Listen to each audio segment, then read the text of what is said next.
Surely the death of the catnap was one of the most unexpected, not so much struck by the fact of his death as by the death at the hands of his own owner.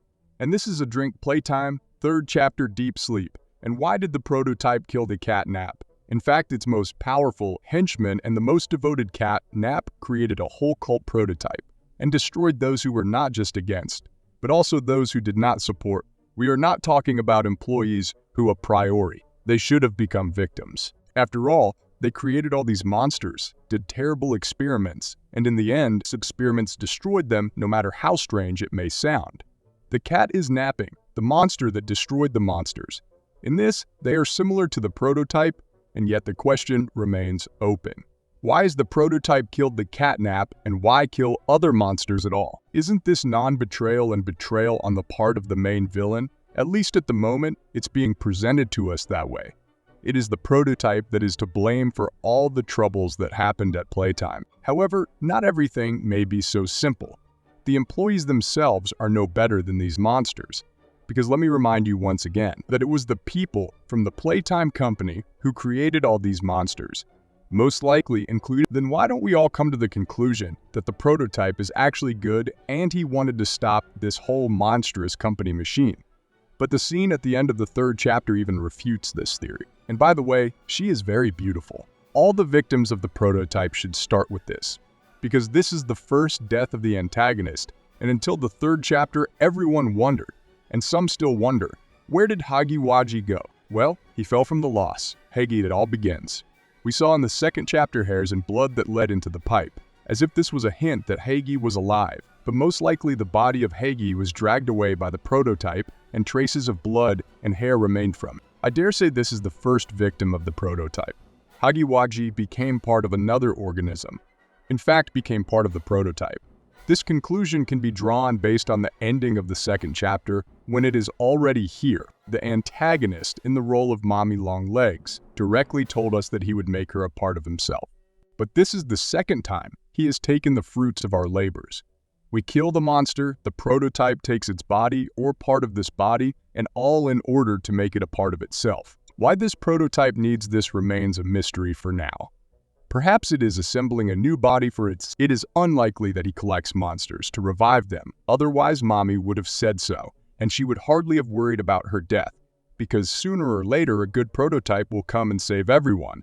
But this will not happen because the prototype collects monsters to make it a part of yourself. I think he took not only Hagiwaji and Mommy, but also captured a couple of monsters, all from the same 2nd chapter. Little Hagi Rabbit Bonza. Well, in the 3rd chapter, it could well have been a misdeed. The prototype could also use her body for himself. Although we didn't see him drag her away, but just because we didn't see it doesn't mean it didn't happen. We understand that the prototype could do this. And finally, it was Cat Snooze's turn. But why a prototype? Why does the Snooze Cat worship the prototype? Kill your most important, powerful, and loyal henchman. The cat is dozing and sincerely believes in the prototype exactly what it believes. For a cat, the prototype is not just some ally or boss. The prototype is God.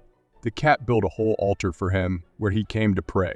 It was as if he knew for sure that the prototype heard him and would protect him if anything happened. Well, why is the cat dozing so fanatically? As a child named Todor GML, he already had a connection with this cactus hand. It was the prototype who tried to help Theodore escape from the orphanage, and Theodore remembered him as a friend. And after the boy was turned into a monster, he began to cry out to his savior. The company employees did not understand what was happening. Cat Snooze is leaving. What is his real name? Oh good. Well, hi Theo.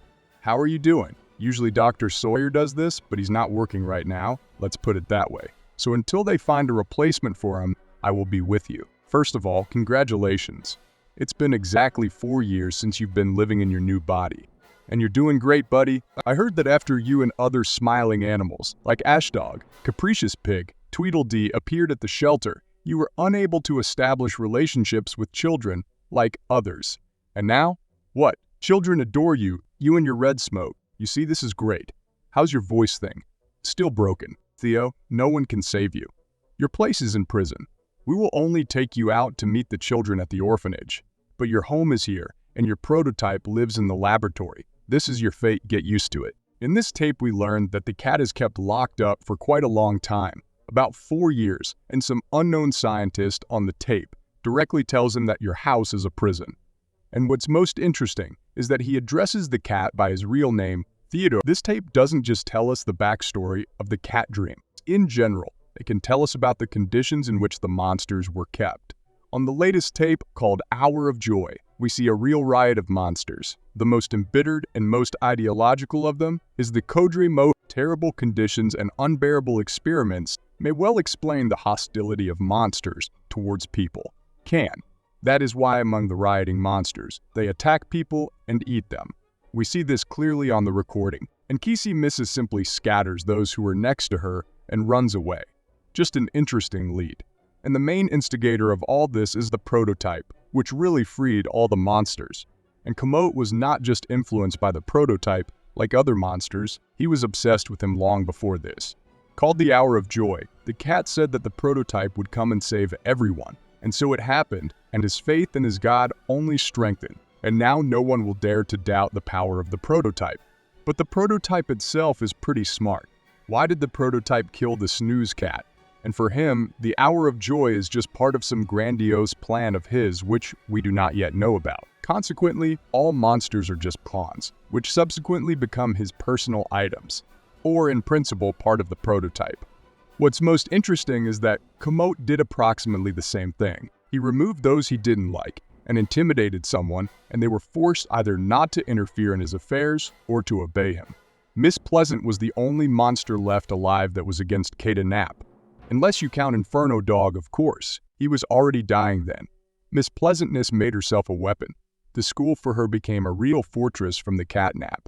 Well, since neither Kodre Moat nor Miss Pleasant, none of them could kill their opponent, they concluded a truce. The snooze cat used small smiling animals as his minions, and the cat himself was used as a prototype.